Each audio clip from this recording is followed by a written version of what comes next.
Swarnabharathi trust ఆధ్వర్యంలో హైదరాబాద్లోని ముచ్చింతల్లో సంక్రాంతి సంబరాలు నిర్వహించారు. ఈ వేడుకల్లో భారత మాజీ ఉపరాష్ట్రపతి వెంకయ్య నాయుడు గారు పాల్గొన్నారు.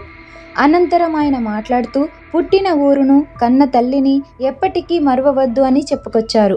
అలాగే ఈ సంక్రాంతి ప్రతి ఒక్కరూ సొంతూరు వెళ్లి పండుగ జరుపుకోవాలని సూచించారు.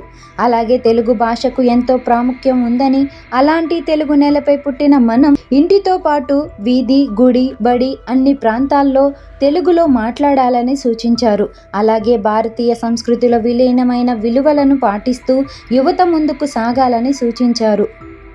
పండుగ అంటే కుటుంబాల కలయిక అని, పండుగ అంటే పక్కవారితో కలిసిపోవడమని, పండుగ అంటే సేవా కార్యక్రమాలు చేయడమని, మనమంతా వసుదైక కుటుంబమని, ప్రపంచం మొత్తం ఒకే కుటుంబంలా ఉండే సిద్ధాంతం మనది అని ఈ సందర్భంగా వెంకయ్య నాయుడు చెప్పుకొచ్చారు.